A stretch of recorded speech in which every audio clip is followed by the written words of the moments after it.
Pablo Méndez Portela está con nosotros, que es economista. Pablo, bienvenido. Gracias, buen día, ¿cómo estás? Yo digo, más allá de estas medidas que son, a ver, para pasar la primera etapa de la crisis, hay que revisar un montón de cosas en materia económica en Argentina. Por supuesto que hay que revisar un montón de cosas y me parece que tiene que ver con esa idea de pacto social que se hablaba durante la campaña o en la asunción presidencial, en el sentido de que todos tienen que hacer su parte para lograr salir de esta recesión económica que traíamos de los últimos años. El Estado ya hizo su parte, está poniendo, si se quiere, las condiciones necesarias para que la economía vuelva a crecer. Los trabajadores también están haciendo su parte. Como podemos ver durante estos días, no hay grandes negociaciones de recomposiciones, se está esperando a ver qué pasa con el tema salarial y faltará que los empresarios pongan también su granito de arena y su esfuerzo para que esto salga adelante. ¿Y cómo pueden hacer eso? Bueno, aumentando la producción y que esta inyección de dinero que sale a la calle a través de distintos mecanismos que el Estado está llevando adelante se traduzca en más consumo, en más producción y no en un mero aumento de precios que licúe ese esfuerzo que se está haciendo de todos los sectores. Pablo, bueno, uno empieza a pensar, la matriz productiva, recuperarla va a llevar un tiempo. Desde luego que sí, pero me parece que el representante ahí del sector automotriz lo decía muy claramente. Tiene que venir de la mano de una recomposición del poder adquisitivo. Mal podemos pensar en un rebote de la industria automotriz cuando ningún trabajador hoy en la Argentina o muy pocos están en condiciones de pensar en comprar un auto 0 kilómetro. No te alcanza, no, es imposible. Y pensando en el sector externo también, la situación de nuestros socios comerciales, vemos el caso de Brasil, por ejemplo, no están en el mejor momento tampoco como para pensar en industrias como la automotriz, en salir a exportar o en tener un saldo importante que colocar en otro mercado. Entonces el desafío es muy grande también por eso, porque el mundo quizá no está acompañando como en otros momentos de nuestra historia y va a tener que ser una solución interna a la que lleguemos para poder levantar la economía. Está Leo Vilansky con nosotros, que es presidente de ENAC. Leo, bienvenido. No, bienvenido y gracias por la invitación. Bueno, Leo, recuperar las pymes es prioritario porque van a generar mucho más empleo que cualquier empresa grande, y la realidad también es el desafío a bajar las tasas de interés y a modificar la cadena de pago, porque si no es imposible. Sí, las tasas de interés están bajando lentamente. Creo que todavía no han tomado medidas de fondo para con el sector bancario. Desde la administración de Alberto Fernández sí han tomado otras medidas que nosotros considerábamos que eran urgentes para llegar a fin de año, como la extensión de la suspensión de embargos hasta marzo del año que viene, una moratoria donde podamos ordenar nuestra cuestión impositiva. Se le deben 440.000 millones de pesos a la AFIP por parte de las empresas. Es una locura. Es una locura porque también hubo una persecución a las empresas. Producto de la recesión de estos 4 años. La AFIP dejó de convertirse en un organismo recaudador de impuestos para convertirse en un banco. Por supuesto, cuando no tenían ya recursos para sanear la administración de Mauricio Macri, algunas empresas las persiguieron, a otras las embargaron. Pero bueno, llegamos a fin del 2019 con una moratoria que estamos muy satisfechos. Y después, lo dijo claramente en el Consejo Económico y Social Alberto Fernández el viernes pasado, prioridad abuelos, abuelas, niños y niñas que no comen las 4 comidas los 30 días del mes.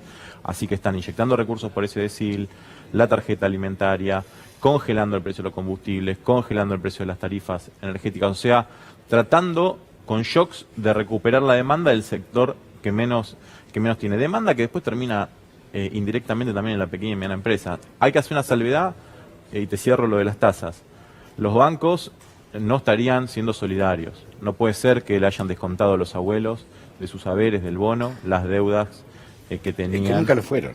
Bueno, entonces ahí vamos a tener que prestar todos mucha más atención, porque evidentemente no estarían entendiendo la época histórica que está viviendo la Argentina. O todos repartimos la torta de manera diferente, o bueno, Alberto Fernández se tendrá que hacer cargo de darle a los bancos lo que le corresponde y repartir al resto una porción de lo que ganaron estos 4 años, que fue millonario. Un insulto. Porque nosotros trabajando todos los días, solo el 17% de las pymes tuvo rentabilidad positiva este año. Entonces, no puede ser que los bancos ostenten esos crecimientos de su patrimonio, de las ganancias año a año, cuando todos los que trabajamos estamos cada vez peor. Son 25.000 pymes las que cerraron estos 4 años, hay que decirlo. Y déjame dar un dato central. No puede ser que le impidan al gobernador de la provincia de Buenos Aires, Axel Kicillof, en la legislatura bonaerense, que le impidan tener las herramientas para gobernar. Lo que está haciendo la oposición, en este caso el PRO, es lo mismo que hizo hace 4 años cuando nosotros fuimos a pedir la ley de emergencia PYME en la provincia de Buenos Aires. Esconder la realidad. Quieren buscar prebendas un grupo de legisladores cuando en realidad tienen que ponerse al hombro de la provincia de Buenos Aires, que es la más castigada en términos de destrucción del aparato productivo.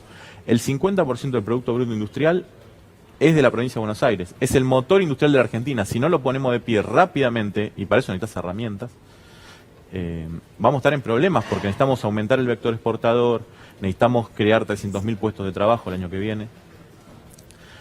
Parte de las medidas que está tomando Alberto Fernández van en ese sentido. A lo que es increíble es cómo se invisibilizó la realidad de la provincia de Buenos Aires. Es como que se la escondió durante mínimo 2 años. No se hablaba que tenía una deuda en dólares, se hablaba que tenía superavitaria, era la candidata natural, supuestamente, a suceder a Mauricio Macri. O sea, se invisibilizó una realidad que de golpe llegó un gobernador y se encontró con un banco devastado, con no poder pagar los sueldos. La provincia de Buenos Aires estuvo 6 meses sin ministro de la producción. Una locura.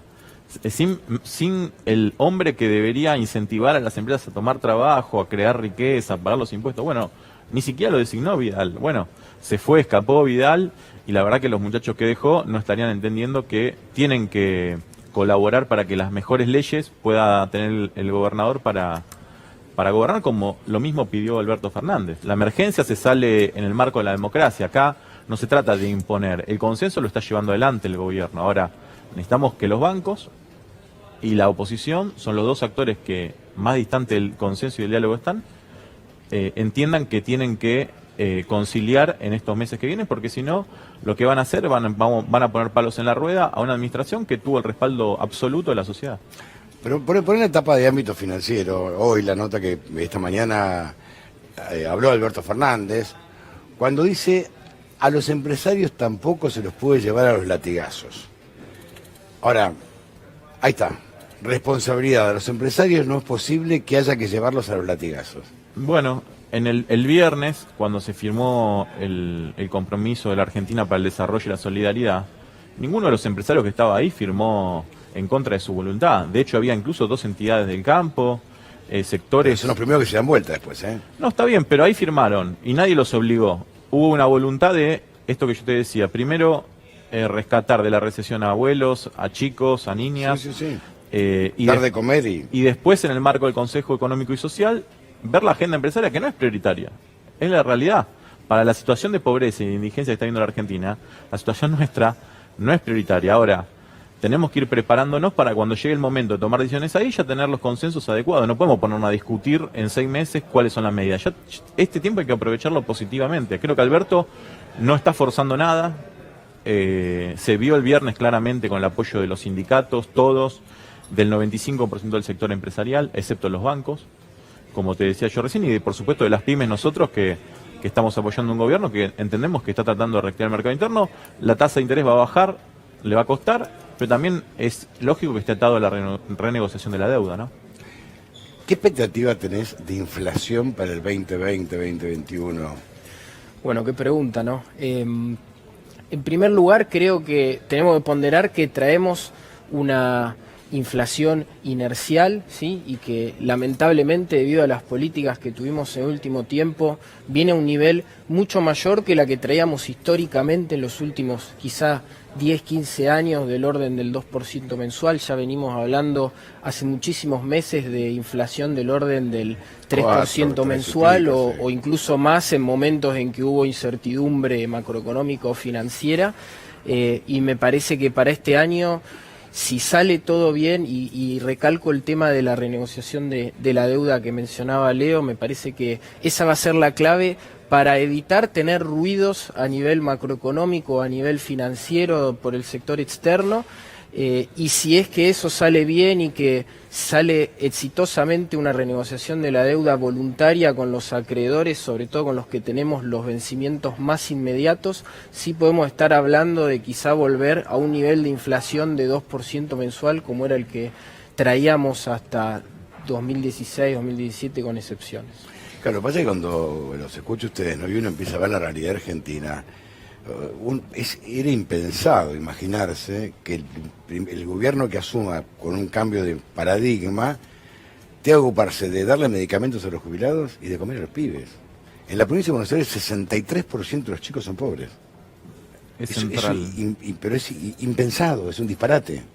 Sí, al respecto de la inflación, a mí lo que me gustaría es ver a los grandes grupos económicos que pongan sobre la mesa propuestas para resolver la inflación. Pero es que no lo vas a ver. Bueno, entonces ahí está el tema marca de la que discusión. no lo vas a ver. Nosotros queremos Los que rompen los acuerdos son los grandes grupos económicos. Nosotros y los queremos bancos. que en el Consejo Económico y Social las empresas, pymes y grandes discutamos cómo bajar la inflación en Argentina. Yo creo que este año va a estar más cerca del 3,5 mensual, o sea 36, 40 y pico, la inflación 2020, pero depende también de la colaboración, porque bajar 8% de los medicamentos es un gesto, pero creemos que hay que bajarlo todavía aún más. Porque la pregunta del millón es, ¿cuánto ganan y cuánto quieren ganar? Totalmente. Y sobre Esa es todo, la gran discusión. Y sobre todo, como decíamos antes, entender las urgencias. Venimos de un 2019 en el cual muchos sectores pueden decir yo perdí, porque tuvimos una recesión económica muy fuerte, el consumo se retrajo mucho y eso terminó impactándole a las empresas de todo tipo, pequeñas, medianas, grandes, incluso hay bancos que perdieron plata. El tema es mirar toda la foto hacia atrás y ver que había sectores que hasta 2018 ganaron mucha plata, que por culpa de las políticas que llevamos adelante hasta 2018 perdieron plata, y que hoy la prioridad quizá está en atender lo más urgente. Y una vez que podamos atender lo más urgente y que todos tengamos un consenso en ese sentido, podemos empezar a pensar en recomponer la situación de otros sectores que, si bien pueden decir que perdieron en el último año, hasta 2018, venían, como decimos coloquialmente, levantando la empala. Por eso cuando uno escucha las discusiones banales, estúpidas, ridículas, si es 34.4 o 41.8. Esta es la pobreza, tiene nombre, apellido, tiene rostro. Cuando Pichetto y todo este grupo hablaban de que la pobreza y el hambre era un invento, y nos echaban la culpa a nosotros, a 5N que mostrábamos el hambre en la Argentina. Esto es el hambre, esta es la pobreza, tiene nombre, apellido, tiene rostro. Basta caminar por la ciudad de Buenos Aires para ver la cantidad de seres humanos en situación de calle. Esto es Concordia. No queda tan lejos, no queda tan lejos. Es más, muchos de los que formaron parte del gobierno anterior muchas veces toman la salida de Concordia para ir a Punta del Este. Esta es la realidad de Argentina, una realidad que se invisibilizó. Durante 4 años, en los grandes medios nacionales, esta realidad no existía.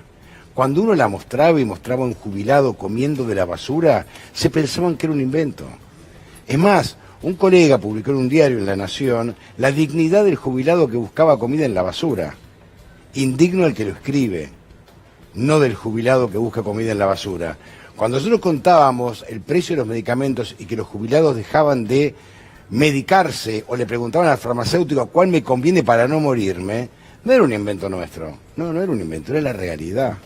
Cuando decíamos que los chicos tenían hambre, ahí tienen la prueba. Esto no es una cámara oculta, esto es una cámara abierta, que recorrimos un lugar donde casualmente, fíjense ustedes, o causalmente, fue elegido por Daniel Arroyo para entregar las primeras tarjetas alimentarias, porque conocía la crisis que estaba viviendo esta ciudad, porque habían caminado la Argentina, habían caminado las ciudades, se habían dado cuenta porque habían conocido y caminado la cara de la pobreza, esa que se negó durante 4 años.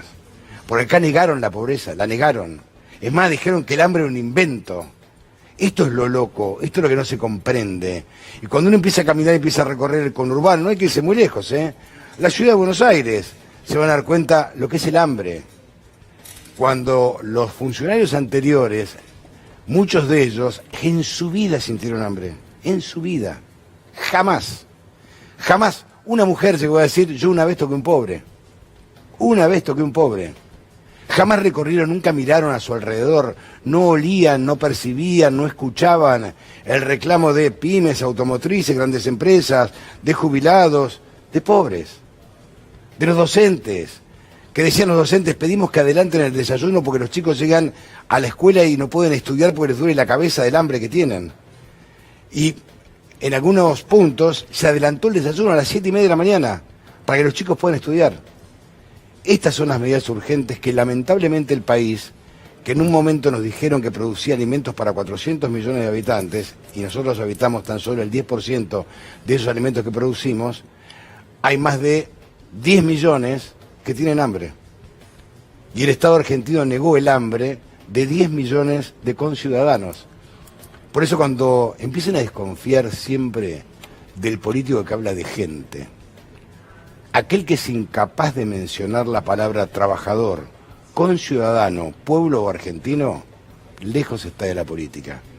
Va a llegar al Estado siempre, pura y exclusivamente, para hacer negocios para él y para sus amigos.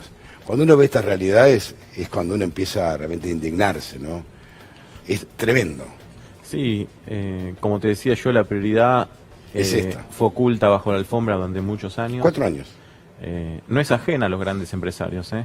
Lo que pasa es que la avaricia no les permite postergar su propia agenda, lo que te decía yo recién, pero me parece que Alberto, no a los latigazos, sino a fuerza de sentarse y escuchar, está tratando de que se sensibilicen, que abran las agendas, que entiendan que la situación es por ahí. Nosotros, a partir del 7 de enero, vamos a trabajar con la Federación de Industriales Panaderos y con los molineros también. Queremos que el pan esté a un precio fijo, a buen precio y a lo largo de todo el año. Claro. No puede ser que la gente cada 3-4 meses el precio del pan le aumente.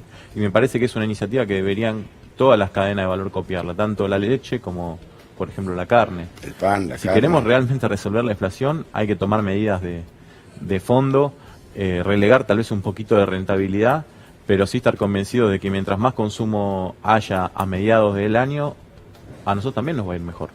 Así que no se trata de ir por el camino de los juegos del hambre, sino por el camino del desarrollo productivo, de la solidaridad, del compromiso para que la Argentina se ponga de pie, bueno, a partir del 2020, ¿no? Cuando ves estas medidas, Pablo, te das cuenta cuáles son las prioridades argentinas, ¿no? Que realmente es tremendo el informe. Sí, en buena hora que se empieza con esta medida de la tarjeta alimentaria, priorizando lo que es urgente, que hoy por hoy es la niñez. Veíamos datos que no son discutidos porque son datos del INDEC, que nos marca que 1 de cada 8 chicos no se alimenta correctamente en la Argentina. Me parece que más prioridad que esa no se puede marcar, y en buena hora que el gobierno nacional está empezando por ahí, para empezar a solucionar todos los problemas que heredó. Ahora, fue un dato no menor, ¿no? El Estado se ocupó de decir durante 4 años que habíamos recuperado el INDEC, pero jamás le prestó atención bueno, es a los datos que daba el INDEC. Es la hipocresía, ¿no? La hipocresía con que gobernaron estos 4 años. Nosotros acá en este canal llegamos a denunciar que cerraban 100 pymes por día, y la insensibilidad de ni siquiera nombrar un ministro o declarar la emergencia pyme. Todas las dimensiones de la sociedad sufrieron la misma apatía por parte de los funcionarios, amigos de los CEOs, amigos de... Me das un segundito que tengo sí, una idea urgente. Hacemos un cierre después de este recreo en Punta del Este. Bueno, la realidad es que la Argentina tiene que enfrentarse a un 2020 que va a ser un año complejo, donde el presidente va a tener que tomar, coincido con ustedes, medidas urgentes y después medidas de fondo, ¿no? Que deberán ser consensuadas por todos. Pero yo siempre digo lo mismo, siempre los que han roto los grandes acuerdos sociales han sido los bancos y los empresarios, siempre. Yo recuerdo la 88 en la Quinta de Olivos, cómo salían la UIA, Amalia Fortabá, los grandes grupos empresarios y los banqueros, de presionar al presidente, y finalmente tuvo que terminar antes su mandato. Sí, pero permitime decirte que estos 4 años también se generó una conciencia pyme muy importante. Hubo resistencia del sector en la calle, en los medios de comunicación, en las dependencias donde tenía que estar. Lo que te puedo decir, que a diferencia de los pactos sociales anteriores, este se va a institucionalizar en el Congreso. Entonces el que saque los pies del plato va a sacar los pies del plato de la democracia, no de un acuerdo del presidente. Y vamos a estar las pymes, que somos el 98,5% de las empresas, respaldando el desarrollo de la Argentina, respaldando que a los argentinos le vaya bien, indistintamente si veranean en Pinamar, Donde en el sea, interior en Mar o de en Punta Ajó, del donde Este. sea. Queremos que a los 45 millones de argentinos y argentinas les vaya bien. No es muy difícil lo que hay que hacer, hay que tener un poquito de generosidad y un poquito de tolerancia. Estamos trabajando para eso y permitime mandarle un saludo de fin de año a todos los empresarios y empresarias nacionales que nos acompañaron en estos 4 años y a través de ellos a los 600.000 empresarios pymes que ven, estoy seguro porque me llega el celular, ven C5N, un canal que siempre contó nuestra realidad, y a todo el saludo a todo el equipo de acá que es magnífico. Lo que pasa es que ustedes son los que generan trabajo. Entonces no hay que confundir el horizonte. Cuando cierran las pymes, cuando ves un país, yo tengo 61 años y viví el 77, 78, la década del 90, completa. ¿No? Y uno recuerda el aviso de la silla rota, en la época de Martínez de Oz, y la destrucción absoluta de la industria textil, la maderera, cómo cayó la Argentina. Mi viejo perdió el laburo en aquella época, y uno veía cómo nuestros mayores se iban degradando y la bronca que les daba encima, presionados por una dictadura. Y uno dice, volver a vivir esta misma película, yo pensé que no lo iba a vivir nunca más. Yo dije, no vuelve un modelo de Martínez de Oz a la Argentina, ni de Kiger Bacena. Sin embargo, volvió y destruyó, pero son tsunamis que pasan y arrasan, marginan a cantidad de empresarios, la población, los marginan, son tsunamis, y lo peor que cada tanto es cíclico, vuelven.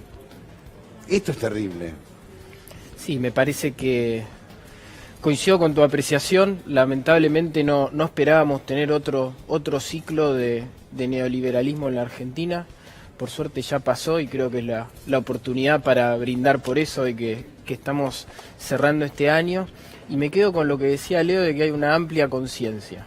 Me parece que la única forma de evitar volver a hacer ese ciclo es que haya una amplia conciencia en el sector de las pymes, en el sector de los trabajadores, en la opinión pública en general, que exista conciencia de qué es lo que pasó en los últimos 4 años. Creo que este canal jugó un rol fundamental y me parece que en 2020 tenemos que abocarnos a continuar esa tarea también, de mostrarle a la gente, al pueblo, a los trabajadores, qué es lo que pasó en los últimos 4 años y qué es lo que se está haciendo, qué es lo que se está trabajando para superarlo y salir adelante. Muchas gracias, los dos. No, muy a buen vos. año. A La vos, verdad gracias, que tengan gracias por la un entrevista. buen fin de año y un buen mejor 2020. Que nos vaya a todos bien. Hacemos una pausa, la primera en este caso, ya venimos.